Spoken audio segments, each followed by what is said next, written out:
por saludar ahí en el chat.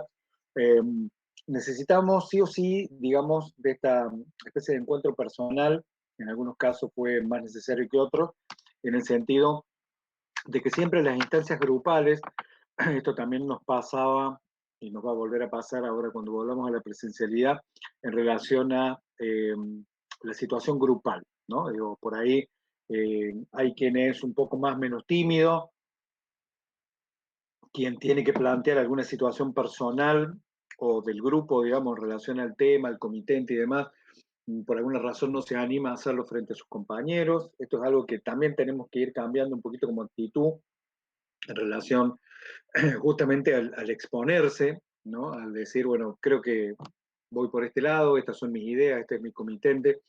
Eh, Me pasaba a veces que me pedían específicamente, decir, profe, yo quiero hablar con usted esto, pero en privado, no lo quiero hablar con el resto de compañeros y demás. Eh, Entendible, tratamos de ablandarle un poquito, digamos, este tipo de situaciones a ustedes, por eso empezamos con este criterio de entrevistas personales. Lo vamos a ir manteniendo también, vamos a ir combinando sesiones grupales con sesiones individuales a medida que cada proyecto vaya avanzando, pero me parece importante arrancar comentándole justamente eso, ¿no? De la necesidad de empezar a pensar justamente en exponerse, ¿no? En decir, bueno, este es mi cliente, chico, grande, vistoso, no vistoso, no importa, es con lo que voy a trabajar, es con lo que pienso recibirme, y ir entrenando también un factor que por ahí no es tan común, y que en eso la pandemia no nos ha ayudado para nada, que es este tema de la exposición oral, no necesariamente ser locuaz, digamos, no ser extremadamente, pero sí poder sentarse, pararse, en este caso, hablar en frente de otras personas, sentirlo y establecer un discurso medianamente coherente. Ustedes saben que al cierre de todo el proceso, ustedes previo a la defensa, por lo menos lo hemos mantenido así durante todos estos años, en nuestra carrera, en otras carreras no se hace, mantenemos esta lógica, digamos, de generar como una especie de instancia de muestra, que le damos en llamar justamente roleplay, ¿sí? Como una forma de simulación. Bueno, y tenemos muchos problemas por ahí con ciertos grupos de que no tienen buen desempeño, digamos, en un roleplay, se traban, no pueden exponer ideas, ¿no? Digo, no, o necesitan machetes por ahí para poder seguir adelante un discurso. Piensen que ese momento de la verdad, que tarde o temprano le va a llegar a cada uno de ustedes, son 40 minutos hablando ustedes solos como mínimo. Hay grupos que tardan una hora promedio, pero digamos, hay que entrenarse para eso, ¿sí? Para poder mostrar todo el proceso de trabajo en una hora, no dando mucho lugar a fisuras, a preguntas, a contraopiniones, digamos, acerca de lo que he hecho, para poder lograrlo. Entonces, yo les voy a pedir que presten atención a esto. En algún momento vamos a llegar a esta instancia de roleplay con cada uno de ustedes, con cada uno de los grupos, y esperemos lo mejor. Y eso significa ir empezando ahora a practicar también esto de tomar la palabra, mostrar sus instancias, mostrar sus cosas, ¿sí?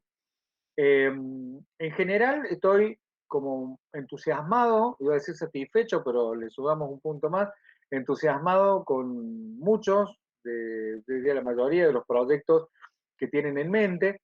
Eh, Creo que la mayoría cumple con todas estas expectativas que habíamos hablado, ¿no? En relación a cierta durabilidad en el tiempo del comitente, que no se licúe a los 20 días, se desarme y demás y tengan que empezar de cero. Creo que todos quieren proyección en el tiempo.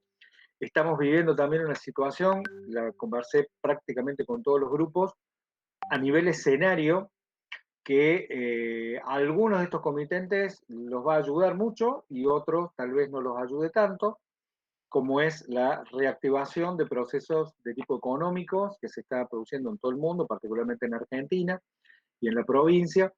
Hay gente que va a ver reflotar de alguna manera su propia actividad económico-comercial, con más pedido de clientes, más demanda, etcétera, y otros que a lo mejor se van a transfigurar en otra cosa, ¿no? Digo que sabemos que el post pandemia, que a mi criterio todavía no estamos atravesando, yo creo que vamos a tener una pre-post pandemia que va a empezar el año que viene, y que va a durar, según estimaciones, cerca de 2 años, ¿no? En el sentido de que todavía va a haber protocolos, idas y vueltas, por ahí alguna cepa nueva, vuelta a usar barbijo, sí, en algunas cosas, en otro no, etcétera.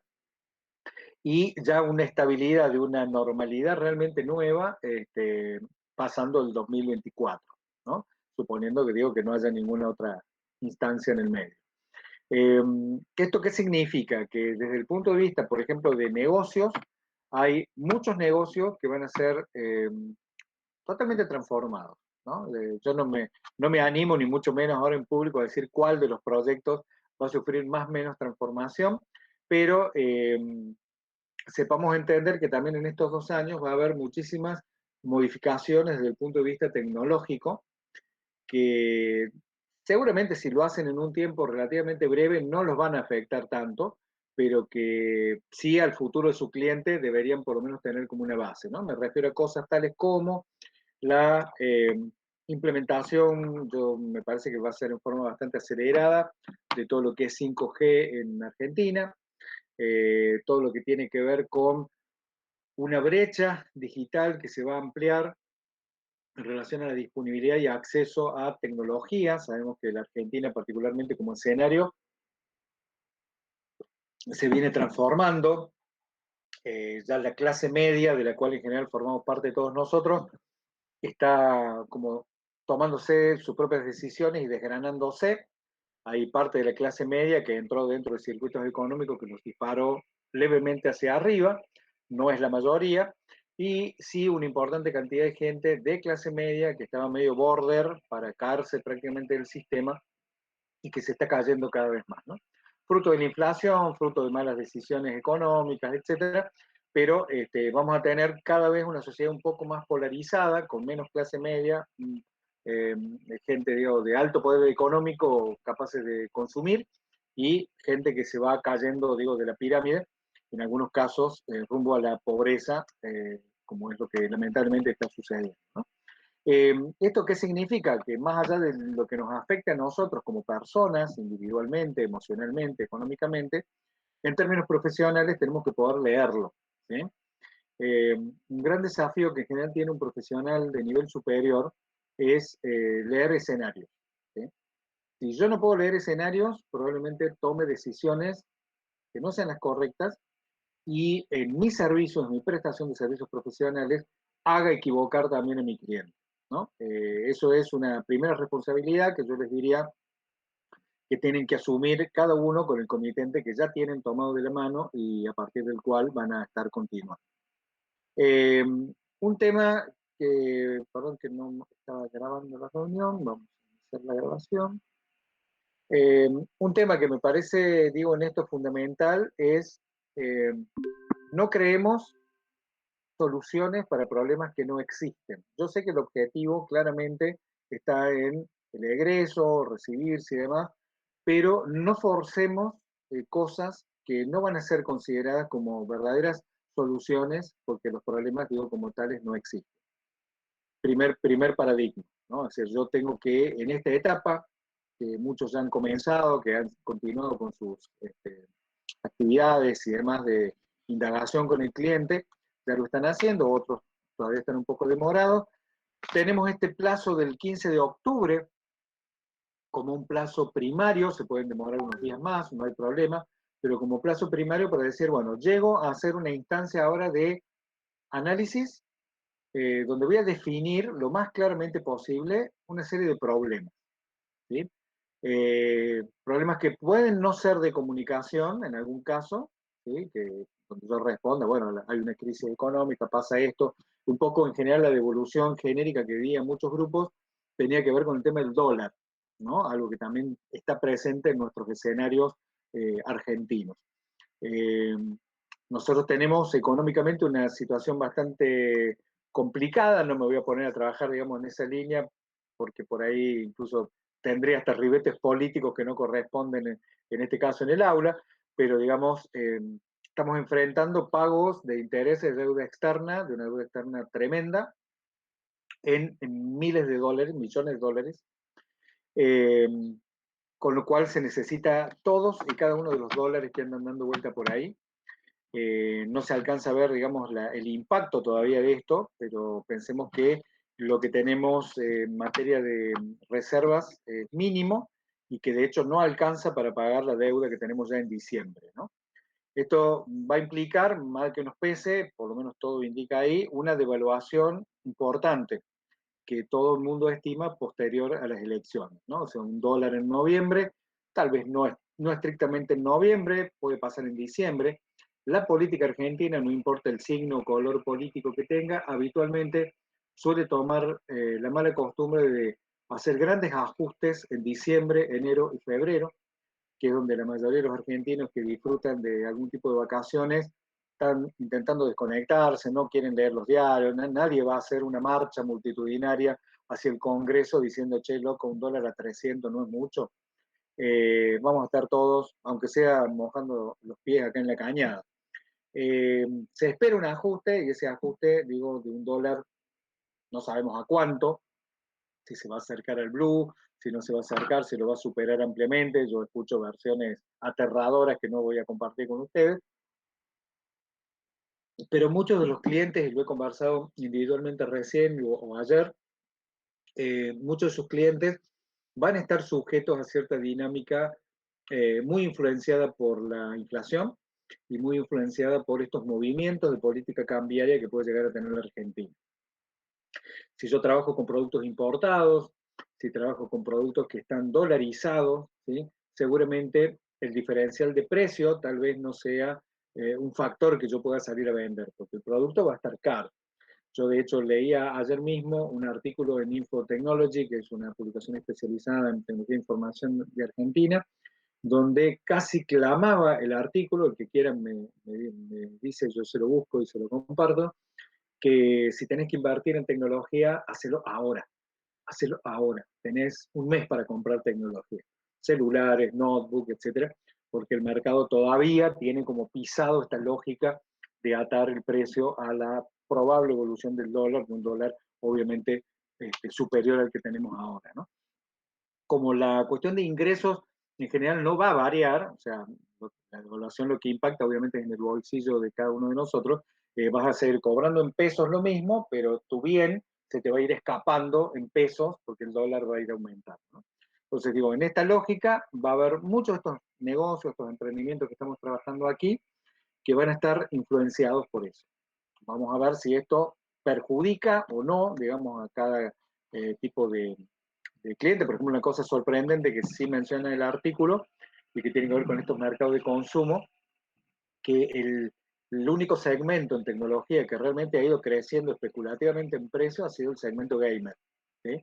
¿Por qué? Porque en general quien estaría dentro del segmento claramente, ¿no? Gente que invierte por ahí 60.000 pesos en una silla solamente para estar más cómodo la cantidad de horas jugando, o invierte 17.000 pesos en un teclado, o invierte 9.000 pesos en un mouse, ¿no? Digo, evidentemente está dentro de un estrato económico, de un aspiracional también diferente, ¿sí? Al resto de la gente. Digo, consideremos que salario mínimo hoy está en alrededor de 30.000 pesos, o sea, te estás sentando en tu silla gamer de 60.000 pesos en dos sueldos básicos de una persona que mantiene una familia. Esto establece, digo, este marco, ¿no? Divisorio, como digo, de clase social o socioeconómica, importante a tener en cuenta. Segundo factor, y por eso mencionaba previamente todas estas cuestiones, y lo he hablado hoy con un par de grupos también fuertemente, tenemos que aceptar el desafío de empezar a conocer los usuarios, ¿sí? Esta etapa de análisis que ustedes comienzan a producir ahora va a tener que empezar a recolectar información sobre usuarios en forma lo más rigurosa y fidedigna posible. Y si no logro una buena rigurosidad, bueno, exponerlo de esa manera, hoy hay como mucha campana sobre esto, eh, básicamente quienes tienen algún tipo de formación previa en metodología de investigación o algo que se le parezca, saben que la ciencia clásica vinculada a la investigación en ciencias sociales siempre establecía como expectativas muy altas, ¿no? Vos tenías que conocer totalmente tu universo, tenías que poderlo segmentar, tenías que poder hacer una buena selección de esas personas a las cuales ibas a entrevistar o ibas a observar para que eso tuviera un valor real. Hoy, sobre todo a partir del uso de metodologías ágiles en temas de desarrollo, en temas de comunicación, eso ha bajado prácticamente a una eh, integridad cero, ¿no? Es decir, bueno, agarrar 5 personas por ahí, someter un testeo de web y bueno, ya es algo. 5 personas al voleo que no responden a lo mejor a un patrón determinado que vos hayas dicho, el 20% de mi público son hombres de entre 20 y 35 años, no, digo, agarraste algo y lo sometiste a prueba, ¿no? Tiene mucho que ver con esto del agile, tiene mucho que ver con esto de no puedo esperar 2 meses en una especie de análisis tipo elefantiásico, ¿no? Que se mueve muy lento, donde obtengo un dato, mañana obtengo otro dato, de acá a un mes lo analizo, digamos, no es la forma en la cual está funcionando hoy el mercado. No digo que esto esté bien, digo, se pierde rigurosidad, se gana mucho en acelere, lo cual a veces es bueno y a veces no es tan bueno, pero netamente estos procesos de aceleración, sobre todo para los grupos que se han planteado, y lo digo públicamente sin mencionar digamos, cada grupo, pero hay 2, 3 grupos que concretamente me plantearon la posibilidad de rendir su defensa en diciembre de este año. O sea, de poder ir avanzando a lo largo de la cursada, en el, prácticamente mes y medio, 2 meses que quedan, el cuatrimestre termina a fines de noviembre, y en el momento de ir haciendo todas estas entregas y avances, ya que llegue diciembre, 10 días y presenten el trabajo final. No es el caso habitual, digo, normalmente una vez que regularizan, se toman entre 4, 5 o 6 meses, es un plazo normal para presentar la defensa, es decir, quien regularice ahora en diciembre, probablemente, normalmente la presentan de mayo en adelante, junio, julio es más habitual, pero bueno, tenemos en este caso, no sé fruto de qué, habrá que indagarlo o no, si lo quieren comentar en otro tipo de entrevista.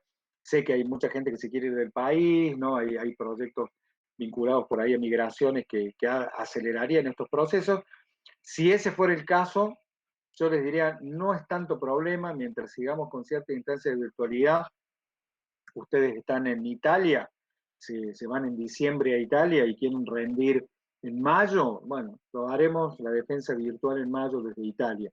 No hay problema, yo tengo un grupo que está trabajando, creo que lo comenté, un compañero, son 2 compañeros, uno sí está acá en Argentina, no en Córdoba, pero sí en Argentina, y otro compañero está en Singapur. Y no le vamos a pedir al compañero que está en Singapur trabajando en multimedia que venga a Argentina a rendir, ¿no? Entendiendo no solamente las restricciones de transporte que todavía existen a nivel internacional, sino los costos derivados, ¿cierto?, de un viaje de tal magnitud. Eh, Quienes tengan o sientan esta urgencia, ¿sí? Lo digo en forma nuevamente pública, piensen que es, por un lado, un objetivo que se puede cumplir haciendo toda una cantidad de cuestiones, digamos, en esa dirección, pero también que reflexionen si se justifica el esfuerzo y la presión que implica pensar en presentar el trabajo en diciembre, ¿no? Sobre todo si están cursando otras materias, si tienen que rendir finales y demás. A veces implica más abandonar algún objetivo, digo, en primera instancia, diciendo, bueno, la verdad que no va a ser sano en un punto.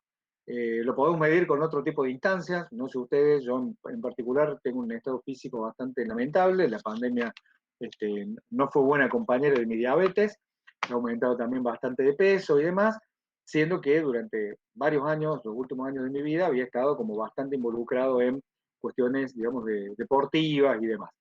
¿Qué pasa? No me puedo plantear ahora estar en excelentes condiciones en marzo para correr una carrera o para hacer un combate o lo que fuera. Eh, Me lo tengo que tomar con calma y decir, bueno, ok, estoy 25 kilos arriba, tengo que ver qué hago con eso. Tampoco me voy a plantear bajar 5 kilos por mes, sería una locura, le haría muy mal a mi organismo. Sí puedo empezar a hacer acciones que me acompañen menos, ¿sí? Siempre en búsqueda, digo, de esta solución como más sana, porque realmente me preocupó esta dinámica y esta sensación de decir, pero yo me quiero rendir, me quiero, como si fuera una materia más, y esto no es una materia más, ¿no? Esto es todos los conocimientos en juego, lo vamos a empezar a ver ahora en los primeros informes, donde a lo mejor entregan un informe que para ustedes es chac, chac, 3 chasquidos, listo, ya está, le tiré 3 datos a Moya que lo pidió, y Moya les va a hacer una devolución, les va a decir, falta esto no lo consideraron, vuelvan de nuevo a contactar el comité y demás, y la frustración puede llegar a ser enorme, digo, si mi expectativa era enormemente grande, ¿no? Dentro de la perspectiva de esta etapa, yo quiero marcar fuertemente lo que es el primer paso, que para muchos seguramente será aburrido, otros no se animarán tanto a buscar, digamos, con su cliente, que tiene que ver con el relevamiento. No hay ninguna posibilidad de avance. Déjenme que busque por aquí unas hojitas. Está aquí. No hay ninguna posibilidad de avance, ningún diagnóstico sólido si yo no tengo datos, ¿sí? Entonces, lo primero en lo cual van a estar abocados, me vengo un poquito más acá porque tengo el spot medio lejos. Bueno, hicimos cualquier verdura. El relevamiento, ¿sí? Un relevamiento que apunta fundamentalmente a obtener datos, ¿sí? El dato como tal tiene que ser lo más objetivo posible, tiene que ser un dato cierto, ¿sí? Y en algún caso, estos datos, para que lo tengan presente, los voy a estar obteniendo del comitente. Esa es una muy buena fuente, digamos, de relevamiento de datos. Voy a estar obteniéndolo desde mi propia persona, ¿sí? Yo busco y obtengo esos datos, y voy a tener datos de, voy a poner el número, de terceros, ¿sí? Estos terceros pueden ser muy abiertos, ¿no? Estos terceros pueden ser, vamos a pensar en varios tipos de terceros, pueden ser otros expertos, pueden ser los propios usuarios, pueden ser otras personas no usuarios, pero que forman parte del mercado, ¿sí? Esos terceros pueden ser la propia competencia, ¿sí?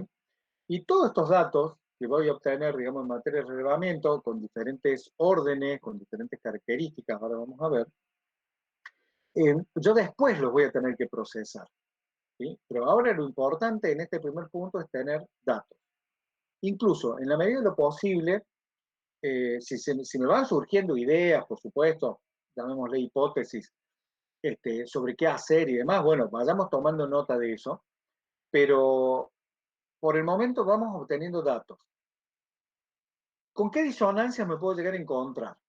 Con que el comitente me dice cosas que cuando yo, por ejemplo, las quiero confrontar, no las veo tan claras, ¿no? O no las veo tan como la ve el cliente. Que cuando yo comienzo a hacer algún tipo de estudio con usuarios, por ejemplo, los usuarios me dicen otra cosa acerca de lo que el comitente me dice. Que cuando yo analizo la competencia me permite leer cosas diferentes a las que el comitente dice de sí mismo, de su empresa, de su organización. Incluso gente que no usa el servicio, pero que tiene una opinión formada, todos tenemos, digamos, esta cuestión de exposición pública de alguna manera, que te dice, no, mira, yo no lo uso el servicio, pero para mí el servicio debe ser pésimo, debe ser bueno, debe ser muy caro, debe ser tal cosa, ¿no? Le voy a dar algunos ejemplos acá de cosas que estuvimos conversando con los compañeros para que justamente podamos interiorizar. En general, la postura que pueden llegar a tener muchos comitentes sobre sí mismos, en general es positiva, ¿no? Es decir, todos nosotros, yo incluido, creemos que solemos hacer las cosas bien. Nadie continúa haciendo algo a sabiendas de que está haciendo algo mal.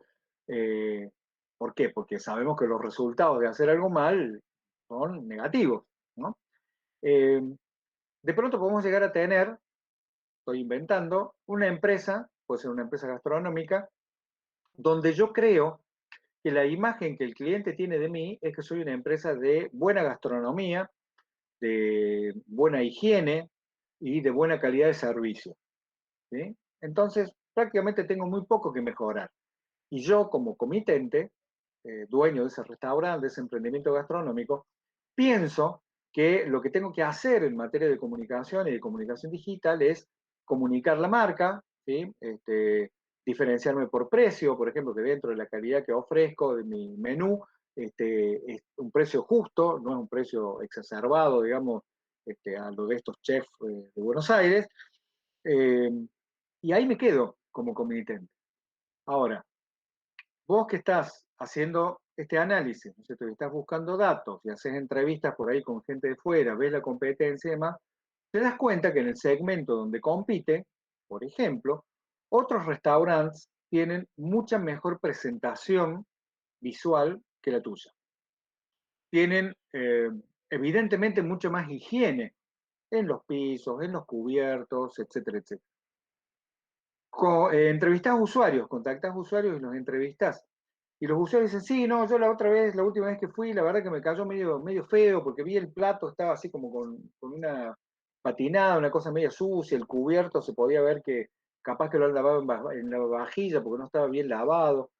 Eso es lo que ve el usuario. Nunca, a veces porque no se da la posibilidad, eh, nunca recibí una queja. Nunca nadie dijo y devolvió un plato diciéndole, mire, hay un pelo en mi sopa. ¿Sí? A mí me ha tocado ver, por ejemplo, en una parrilla muy importante de Córdoba, corriendo cucarachas, carreras en la mesa. ¿Sí? Una mesa larga que teníamos, un encuentro que teníamos de un blogger hace unos años, de blogger, varios bloggers acá de Córdoba. La, no sabíamos si reían, había gente que le sacaba fotos, de hecho algunos la subieron por ahí, y estamos hablando de una parrilla súper importante. Está bien, nadie está exento de que un bicho se te haya escapado, etcétera, etcétera. Pero si de pronto eso hoy se multiplica, miren, esto es el postre de la parrilla, ¿no? La cucaracha caminándote entre los platos, eh, es un problema de comunicación. Cuando nosotros trabajamos con este sentir que tiene el comitente de sí mismo, escuchémoslo, no digo que no lo escuchemos, es más, hay muchos datos que van a tener que provenir del comité, pero esos datos los vamos a tener que estar contrastando. ¿Sí? Esos datos vamos a tener que, de alguna manera, someter a prueba, ¿sí? Insisto, tanto con la competencia, con gente que no usa el servicio, con gente que es usuaria, con otro tipo de expertos que nos den por ahí otra mirada. ¿Sí? Tienen tiempo para eso muy limitado. ¿Sí? Es decir, hoy a priori en 15 días uno tendría que hacer el mayor relevamiento posible. Hemos visto que en algunos casos, por ejemplo, el relevamiento va a incluir actividad económica. Ya voy a hacer como una especie de resumen de lo que veníamos trabajando, ¿no? Es decir, la actividad económica yo la puedo representar, no, puse el acento ahí. La actividad económica yo la puedo representar en muy diversas formas. Por un lado, esto lo trabajé ya con algunos grupos, pero ahora lo socializamos en general. Una cosa que podría pensar es en el tema de unidades de negocio. ¿Sí? Yo tengo que tener muy claro cuáles son las unidades de negocio que integran este grupo. Lo puedo ver en forma, entre comillas, de ecosistema, por ejemplo, decir, mira, estas son las unidades de negocio, estos son los vínculos que tienen, este sería un grafo que me permite cuantificar, por ejemplo, esta unidad de negocio, obviamente es más grande que esta, y me permite ver las relaciones. Es una forma de identificar unidades de negocio. ¿Qué serían unidades de negocio? Bueno, voy a dar dos o tres ejemplos, un poco en función de lo que estuvimos viendo recién también con algunos grupos. Si yo tengo una veterinaria y la veterinaria tiene, por ejemplo, como objetivo la venta de alimentos, una unidad de negocio, la venta de medicamentos, otra unidad de negocio, la prestación de servicios veterinarios profesionales que implican cirugías, tratamientos, etcétera, otra unidad de negocio. Si voy a dar servicios de peluquería, baño, etcétera, a mascotas, perros, gatos, etcétera, otra unidad de negocio. Si voy a tener algún tipo de canil o guardería, digamos, para perros, etcétera, para gente que se va de vacaciones, otra unidad de negocio. ¿Sí? Entonces, cuando yo pueda perfilar esto, voy a decir, mira, lo que está en negro son servicios propios que da la veterinaria, lo que está en blanco son servicios de unidades de negocios separadas, en la cual tiene convenio con otras personas. La compañera con la que hablaba me decía que tiene un convenio con otro veterinario donde hacen cirugías ya con mayor exigencia, con quirófano y demás, y que tiene una derivación hacia un cortador de pelo de perro que no forma parte del negocio, no es una empleada. Es una forma de representar un grafo de este tipo. Si trabajo con un kiosco de diarios y revistas, bueno, la venta de diarios es una unidad de negocio, la venta de revistas, publicaciones periódicas es otro negocio, la venta de libros o de colecciones es otra unidad de negocio. Eh, Eso lo tengo que ir, como digo, mapeando perfila. Otra forma de representación vinculado a unidad de negocio que podría hacer sería en materia de torta. ¿Sí? Acá ya pierdo las relaciones, pierdo esta forma de grafo, pero puedo decir, mira, las relaciones están partidas así. ¿Sí? El tanto por ciento lo representa la unidad de negocio 1, el tanto por ciento la unidad de negocio 2, etc. Y como les decía en clase precedente, esto es la foto actual, ¿no? Porque yo estoy, insisto, relevando datos de la actividad económica de mi cliente. No estoy relevando expectativas, ¿sí? No estoy diciendo, ah, sí, mira, yo acá ahora vendo barbijos en el kiosco y quiero aumentar la venta de barbijos. A ver, eso es a futuro. Ahí después analizaremos a futuro si eso es pertinente o no, porque si ahora todo el mundo está diciendo que hay que dejar de usar barbijo, que el cliente se plantee sumarle venta de barbijos al kiosco, la verdad que tiene poco sentido. Pero digo, radicalmente tengo que conocer unidades de negocio. Tengo que conocer, y lo vamos a mostrar en este sentido con dos palabras, tengo que conocer de facturación, ¿sí? Ahí sí en términos históricos, y como comentaba también, no necesariamente en términos monetarios, que es difícil y duro preguntarle a un cliente, che, ¿cuánto ganas por mes o cuánto facturas por mes? Que es distinta la pregunta, ¿no? Ahora la distingo. Y a lo mejor me conviene más preguntar de facturación en porcentaje. Y ahí sí en una mínima línea histórica, ¿no? Es decir, pongan un punto antes de la pandemia, durante la pandemia, ¿sí? ¿Qué pasó acá con la actividad económica? Perdón, voy a poner acá el Holly Rogers. ¿Qué pasó durante estos 2 años prácticamente de pandemia en relación a la facturación? ¿Bajaste, aumentaste? Son muy pocos los casos, no hay ninguno, por lo menos dentro de la expectativa, de trabajos o de clientes que realmente hayan dicho, oh, la verdad que me fue bárbaro, ¿no? Eh, Voy a poner un poquito de humor negro en esto, pero digamos, tal vez una empresa funeraria se vio beneficiada, tal vez una cadena de logísticos, de delivery, empresas como Andriani, Oca, todas estas empresas que asociadas con Mercado Libre o con otras tiendas online, se vieron beneficiadas y crecido exponencialmente, pero son los menos.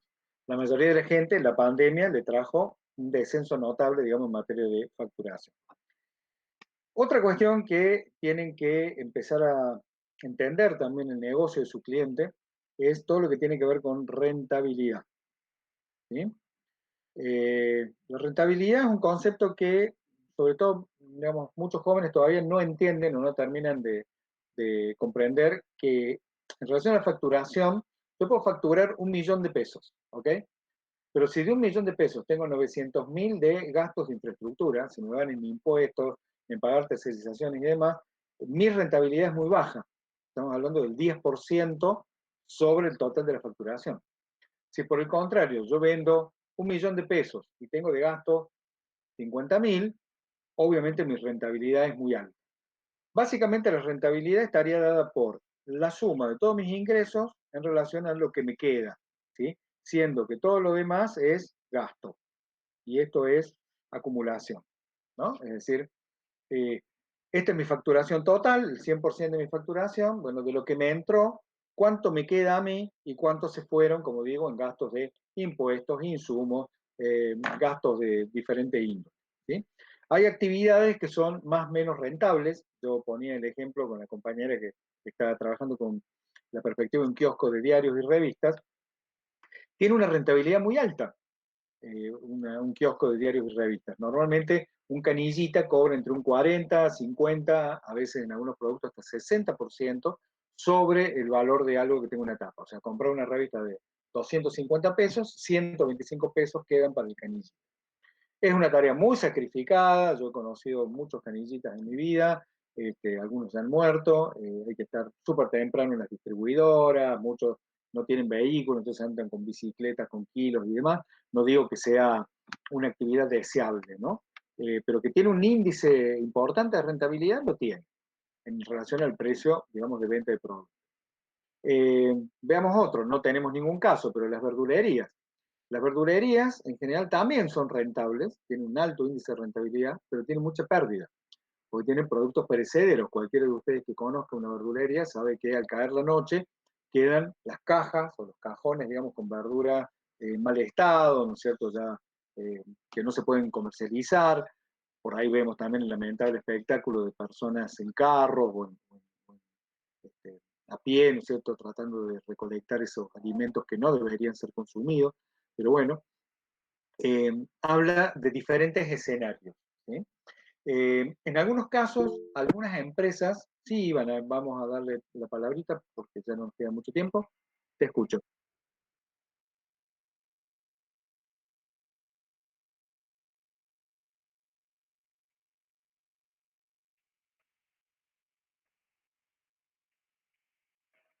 Bien, en realidad hay un tema ahí, ¿no? Con las políticas, es muy interesante la pregunta, Ivana, realmente le agradezco. El tema del stock como tal, ¿no? Que significa de alguna manera almacenar o reservar algo, puede tener como diferentes destinos, ¿sí? Estoquear significa en una especie de, si apelamos a la fábula de la cigarra y la hormiga, significa que esa persona es muy previsora, muy optimista en algún punto, ¿no? Donde dice, bueno, yo voy a vender de más. Como voy a vender de más, acumulo, ¿sí? Y en esa acumulación, primero, voy a tener disponibilidad inmediata. Viene un cliente, tengo el producto, lo vendo. En este caso puede ser alimento balanceado. No voy a tener tiempo de espera, no pierdo el cliente, etcétera. Mucha de esta acumulación a veces, tenganlo presente para algunos de los proyectos, tiene que ver con el tema de si tengo realmente variación en mi oferta de stock. Porque también muchas veces uno acumula, en el caso del alimento balanceado, es muy interesante porque en el alimento balanceado hay alimento de primera, alimento de segunda, de tercera y hasta de cuarta, me animaría a decir, ¿no? Que tiene que ver con el tenor graso del alimento, hay alimento balanceado que se hace hasta con hueso directamente, con hueso molido, grasa. Entonces digo, el valor nutricional que tiene eso es bastante poco. Cuando uno lo vende a ese alimento en una forrajería o en una tienda normal, un almacén, y nadie espera que, digamos, eso tenga calidad, pero cuando uno espera comprar un alimento balanceado en una veterinaria, se supone que ese alimento cumple con ciertos estándares, por lo menos sanitarios. Ahora, muchas veces vos acumulaste, pero acumulaste sin variación, no es tan adecuado, digamos, a tu ritmo de compra de clientes, y lo que vas a obtener es una acumulación que se te puede volver en contra, ¿no? En el caso, por ejemplo, del alimento balanceado, una de las prácticas comunes que hay en este tipo de distribuidoras, vos compras una bolsa grande, no me acuerdo cuál es la bolsa más grande, supongo que fuera de 50 kilos, la abriste para vender el menudeo, queda permanentemente abierto y se empieza a humedecer el alimento. ¿Sí? Te puede pasar, bueno, yo recuerdo el caso, tuvimos un caso lamentable también de un alumno que trabajaba con una veterinaria que justamente era también la veterinaria del padre, no me acuerdo si fue en Río Ceballos, no sé si se acuerdan hace unos años que vino una inundación gigantesca, rompió las márgenes del río, digamos, y avanzó sobre la costa, digamos, bueno, con tan mala suerte de que se le inundó toda la veterinaria. Entonces, esa acumulación que en principio parecía un valor positivo, ¿sí? Se convirtió en una pérdida. ¿Por qué? Porque también habían hecho la acumulación, pero la acumulación tuvo este desastre de tipo natural en el medio, ¿sí? Y perdió gran parte de esa inversión puesta en mercadería. ¿Entiendes? Es decir, el stock como tal no te va a dar en sí o no te garantiza ningún tipo de rentabilidad. ¿Es rentable? Positivamente cuando vos en la acumulación, por ejemplo, enfrentás un proceso inflacionario. ¿Sí?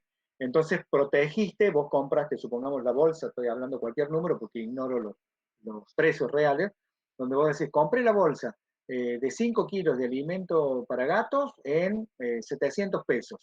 Y ahora por la inflación eso vale 3.000 pesos. Ah, me cubrí, porque yo tengo un bien que si lo tuviera que comprar hoy para venderlo, tendría, o sea, tengo mucho más margen para mover el precio en ese punto. Pero si el alimento para gatos se me humedeció porque me llovió el techo, me rompió las bolsas o lo que sea, es un desastre. Eh, no le tiro mala onda a ningún proyecto ni nada, pero estoy pensando, por ejemplo, en la compañera que está trabajando con la tienda de motos, de repuesto de motos, es un golazo que yo estoqué, porque digo, el impuesto, El repuesto seguramente va a crecer en precio. Estamos en un proceso de inflación, camino a una hiper, probablemente, con lo cual está bueno que yo, la mayor cantidad de repuestos que pueda comprar y estoquear está bárbaro. Pero ¿qué pasa si a mí me entran al negocio y me roban en la noche? Ese estoqueo se convirtió en algo negativo, me llevó a un desastre. ¿Sí? Los ladrones se llevaron, no sé, 1,5 millones de pesos en mercadería, ¿entiendes? Entonces digo, es un factor el tema del tener esto, pero no tiene que ver con rentabilidad. La rentabilidad tiene que ver con lo que yo invierto, lo que yo gasto, o lo que de alguna manera me es arrebatado, por ejemplo, por un proceso de tipo fiscal, en relación a lo que yo obtengo realmente en el bolsillo. ¿Sí? La rentabilidad, yo les diría incluso desde el punto de vista profesional para que lo tengan en cuenta, ya no tenemos mucho más tiempo para avanzar, lo haremos la semana que viene, o sea que voy a concluir un poco con este pensamiento, es un objetivo en general a buscar en sí mismo, no solamente para su comitente, sino también para ustedes, ¿sí? Como profesionales de diseño. La mayoría de los emprendimientos que transcurren en diseño en sus primeros años, en general, no son rentables. Y no son rentables porque no le encuentran la vuelta a decir, a fijar un precio justo que incluya mi ganancia, ¿sí? De alguna manera, pero que también me cuente todo aquello de lo cual yo me voy a estar desprendiendo. ¿Sí? Piensen en cualquier tipo de situación, ¿no? O sea, tienen que hacer un pequeño sitio web en WordPress donde van a estar trabajando en una computadora que tiene un desgaste, que tiene un uso, van a estar usando energía eléctrica, van a estar utilizando conectividad, o sea, van a tener que estar pagando regularmente una conexión a internet relativamente decente, van a tener que invertir en software, a lo mejor digo, un dinero en la cuenta de Adobe Creative Cloud, etcétera. Todos esos son sus gastos. Si ustedes cobran simplemente la hora de trabajo, que también es algo bastante complicado de ponderar, esto ténganlo en cuenta porque también van a tener que hacer una estimación económica del proyecto, ya vamos a hablar de eso, pero supongamos hoy, piso, ¿sí? La hora de empleo doméstico, ¿sí?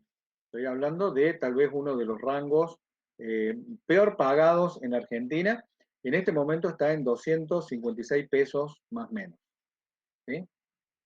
Quiere decir, si yo tengo una empleada doméstica o empleado doméstico, que también puede ser, digamos, ¿no? Por horas, lo tengo en blanco, no puedo pagarle menos de 256 pesos. ¿Sí? Ahora, ¿qué gasto tiene esta persona que viene a mi casa, que ocasionalmente me ayuda, limpia, barre, etcétera, etcétera, en términos reales?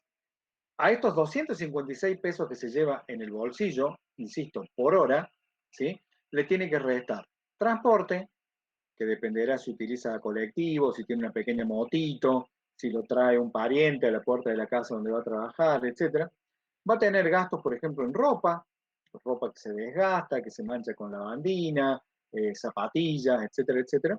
Y va a tener algún tipo de gastos de comida, ¿sí? O bebida asociadas al propio trabajo. En algunos lugares, bueno, los propios empleadores le dan o le habilitan, digamos, algún tipo de refrigerio y demás, y si no, muchas veces la persona se lleva sus criollitos, se lleva su coca, ¿no es cierto?, mientras trabaja. De los 256, en general, ¿cuánto le puede llegar a quedar excediendo todo esto? Y a lo mejor le quedan 180, a lo mejor 160, ¿entiendes?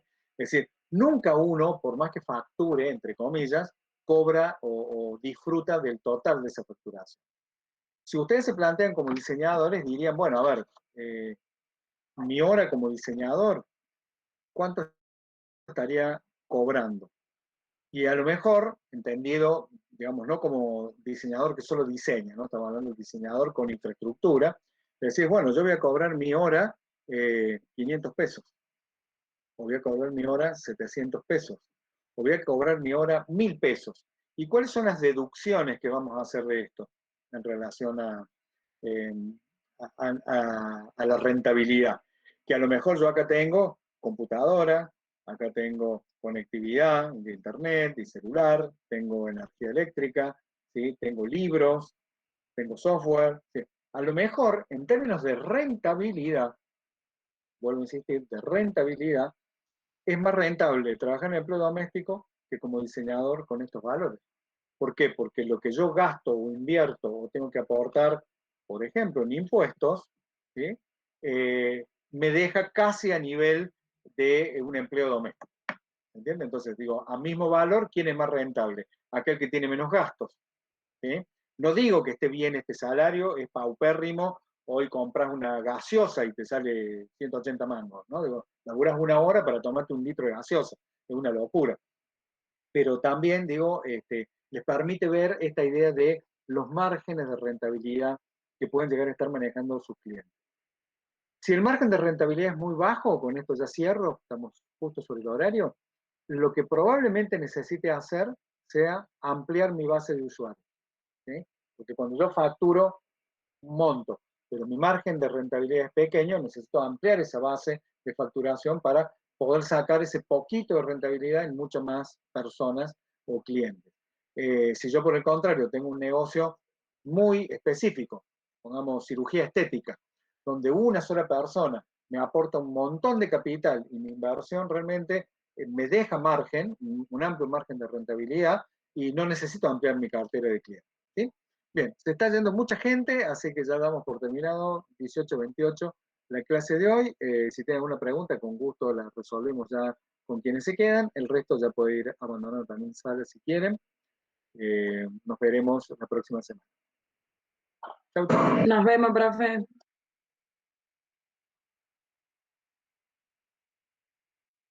¿Sí? ¿Lo escucho?